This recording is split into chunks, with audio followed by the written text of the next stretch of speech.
Hello friends, mother cook চ্যানেলে সবাইকে স্বাগত। আজকে আমার রেসিপি মোদক। যেহেতু সামনেই গণেশ চতুর্থী উপলক্ষে আজকে আমি আপনাদের সাথে শেয়ার করব মোদকের রেসিপি। তো চলুন আমি কিভাবে বানাই এই মোদক রেসিপি। মোদক তো অনেক রকমভাবেই বানানো যায়, আমি কিভাবে বানাই দেখতে থাকুন।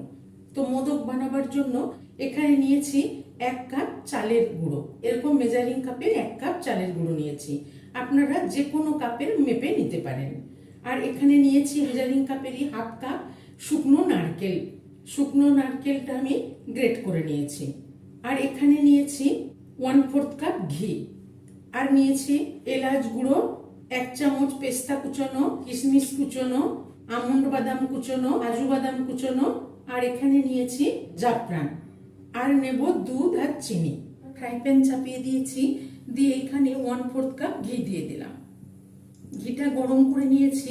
এবার আমি এখানে চালের গুঁড়োটা দিয়ে দেবো। দিয়ে গ্যাসের ফ্লেমটা লো করে চালের গুঁড়োটা আমি একটু ভেজে নেব।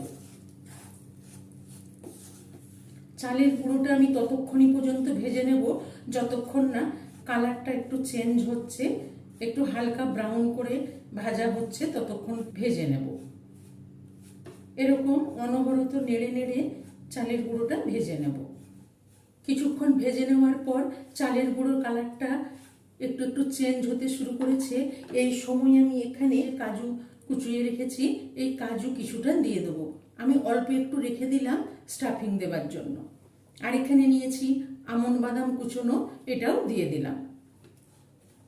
দিয়ে একসাথে মিশিয়ে এই চালের গুঁড়োর সাথে ভেজে নেব।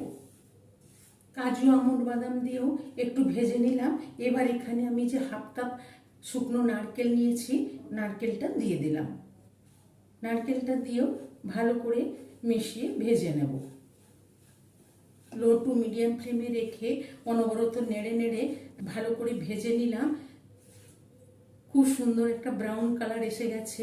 এবার আমি এটাকে একটা পাত্রে ঢেলে নেব।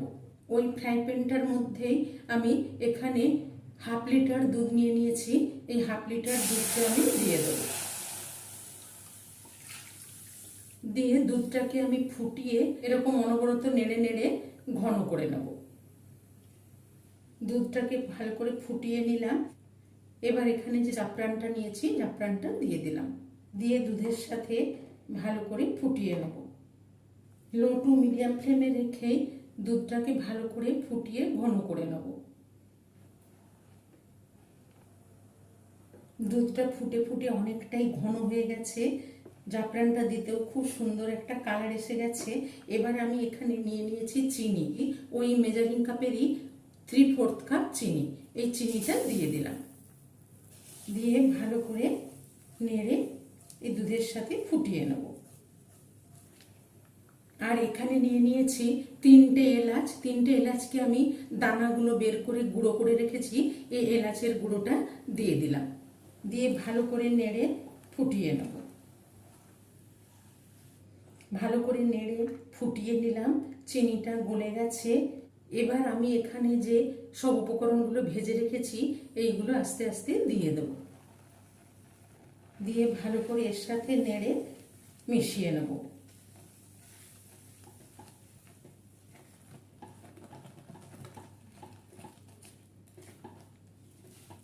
গ্যাসের ফ্লেমটা এই সময় লো ফ্লেমে করে ভালো করে নেড়ে মিশিয়ে নেব।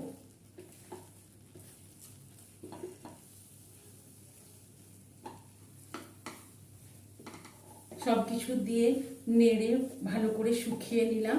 কতটা টেনে গেছে। এবার আমি এখানে যে কিশমিশটা নিয়েছি, এই কিশমিশটাও কিছুটা দিয়ে দেবো। দিয়ে ভালো করে নেড়ে মিশিয়ে নেব। সব কিছু নেড়ে চেড়ে মিশিয়ে নিলাম। খুব সুন্দর পাক হয়ে গেছে, ফ্রাই প্যান থেকে একদম ছেড়ে এসেছে। এবার গ্যাসের ফ্লেমটা অফ করে দেবো, দিয়ে নামিয়ে নেব। একটা পাত্রের মধ্যে ঢেলে নিলাম। এবার এটাকে একটু ঠান্ডা করে নেব। কিছুক্ষণ রেখে ঠান্ডা করে নিলাম। ঠান্ডা হয়ে গেছে আর খুব সুন্দর এটার পাক হয়ে গেছে। এবার আমি এখান থেকে কিছুটা করে নিয়ে মোদকগুলো বানিয়ে নেব। আমি কিন্তু ছাঁচে বানাবো না, আমি হাত দিয়েই বানিয়ে নেব। এরকম আমি কিছুটা করে নিয়ে নিলাম। নিয়ে প্রথমে গোল করে নিলাম। হাত দিয়ে এইভাবে বানিয়ে নেব। দেখুন আমি একটা এরকম করে বানিয়ে নিলাম, নিয়ে একটু কাঁটা চামচ দিয়ে এইভাবে একটু কেটে কেটে নেব।